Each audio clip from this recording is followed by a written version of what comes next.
Welcome back, everybody, to the deep dive. You know, today we're tackling something that I think a lot of us have thought about. And it's a really serious issue: bullying in schools. hmm And we're going really deep on this one, folks, into an article called "Medium Bullyism and Civil Disobedience" Okay. by Wayne Barrow. And what's really interesting about this is that Barrow has seen bullying from both sides. Wow. He was a victim himself, and he's also had to deal with this as a parent with his own son's experiences. Yeah, that's a valuable perspective, isn't it? To see both sides of that coin. Absolutely. And one of the things that really jumped out at me at the beginning of this article was how Barrow argues that bullying today is not just more common, but it's actually more intense. Right. He even throws out these statistics about student suicides and weapon use in schools, and it's honestly pretty scary stuff. It is frightening. Makes you wonder, like, what's changed? Yeah. Why does it seem so much worse now than it did maybe a generation ago? Well, and that's what Burrow tries to get at. He Mhm. really digs into this idea that societal shifts are a big factor. Okay. He talks about his own childhood. He was part of what he calls the Ford truck tough generation. Ford truck tough. Yeah, I mean, you can just picture it, I right? can picture it. This idea that back then there was this resilience, kids looked out for each other. Right. But he says that in today's woke society, he thinks those values have become muddled and we're almost paralyzed by oversensitivity. But he's not saying that being woke is a bad thing. Yeah. But is he saying that maybe we've kind of swung the pendulum a little too far in the other direction? I think so. I think he's saying instead of teaching kids to be tough, we're teaching them to be afraid to even speak up. And that's a problem. Yeah. And I think his personal anecdote really brings this point home. He tells the story about being bullied in secondary school. Okay. There was this kid who kept picking on him, and one day, Barrow, who knew a bit of jujitsu, literally flipped the bully over his shoulder. Oh my gosh, like out of a movie? I know, right? Straight out of a movie. Wow. So it's like the ultimate underdog story, but it also brings up these really difficult questions, like, is self-defense something that kids need to know these days? Where's the line between standing up for yourself and making things worse? Right. And those are exactly the questions Barrow wants us to think about. And what I thought was fascinating is how he contrasts that story with how he approached parenting his own sons. Yeah. His oldest son was very articulate, could kind of talk his way out of situations with bullies. But his younger son, who was smaller, wasn't afraid to fight back. So it makes you think, like, is there a right way to handle this? Right. Is there one right answer for every situation? I don't know. And I think you're picking up on it. I don't think Barrow thinks there is one right answer. Okay. He's definitely not saying that violence is the answer, but he is pushing back against this idea that just talking it out will fix everything. Interesting. He even criticizes some educators for kind of pacifying students instead of dealing with the bad behavior directly. So it sounds like he's calling for parents and teachers to be more proactive. I think so. It's not just about punishing bullies after the fact. It's about creating an environment where it's less likely to even happen in the first place. Exactly. He says we need to acknowledge that the problems we see in schools, they're really just a reflection of bigger problems in society as a whole. Oh, okay. He talks about parents being too permissive, maybe not teaching kids basic values like respect and responsibility.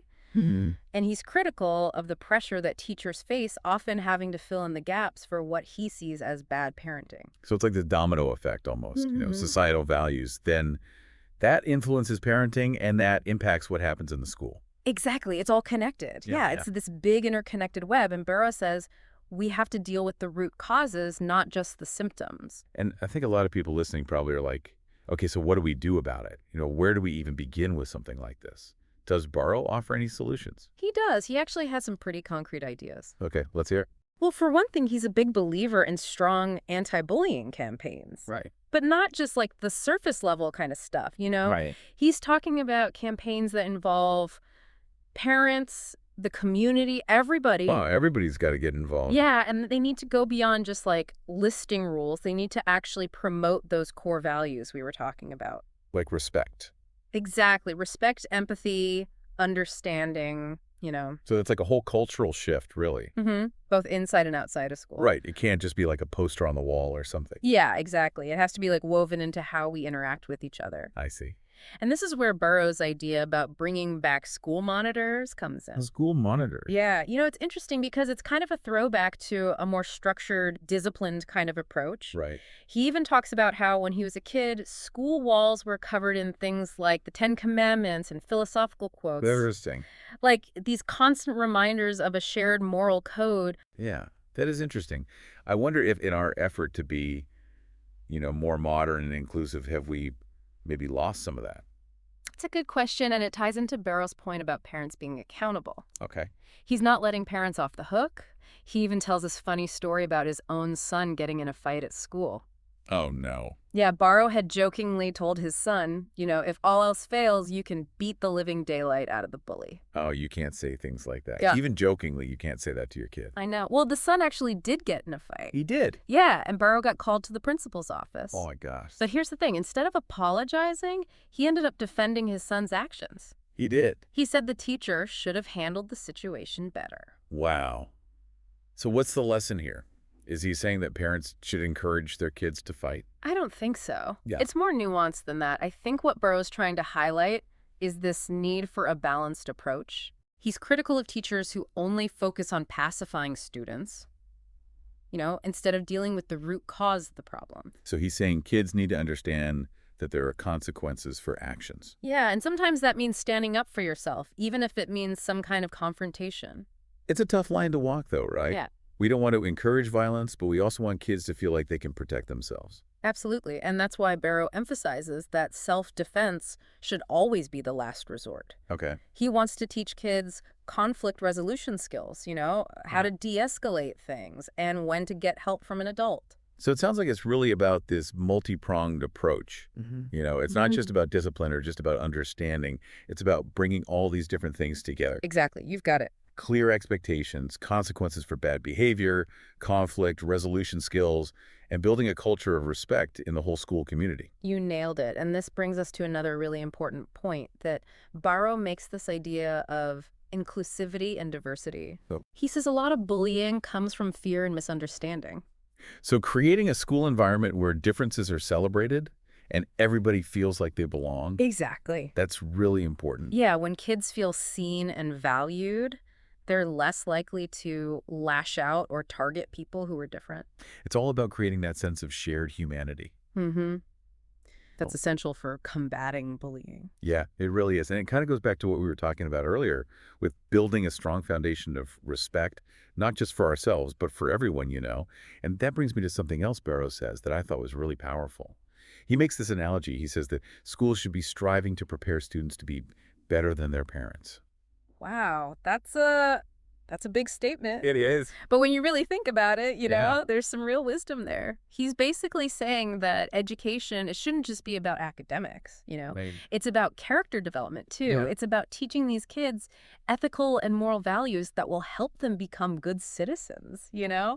People who contribute to society in a positive way. So it's like we need to break those negative cycles, or we don't want to just keep repeating the same patterns we see in the world around us. Exactly. We need to equip the next generation with the tools to do better, to be better. And he thinks schools have a huge role to play in that. Yeah. He even suggests that maybe we've gone too far away from some of those traditional approaches that, while they weren't perfect, Yeah. did put a lot of emphasis on character building and a shared moral code.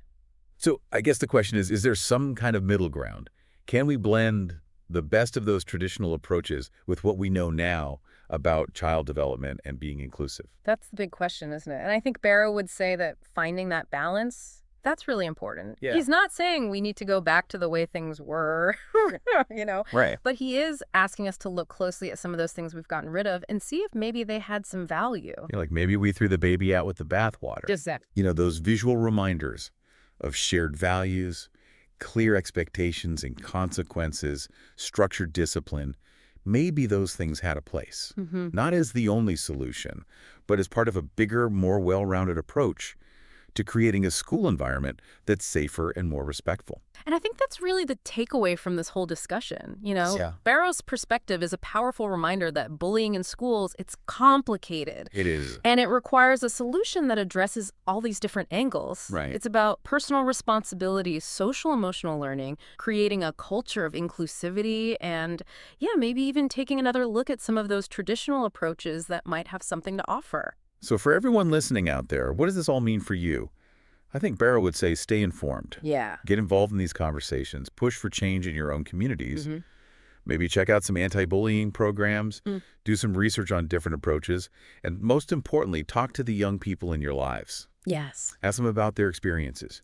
Really listen to what they have to say. And help them navigate these challenges with empathy and understanding. And remember, this isn't just about keeping kids safe. Right. It's about giving them the tools to become compassionate, responsible, resilient people who are going to make the world a better place.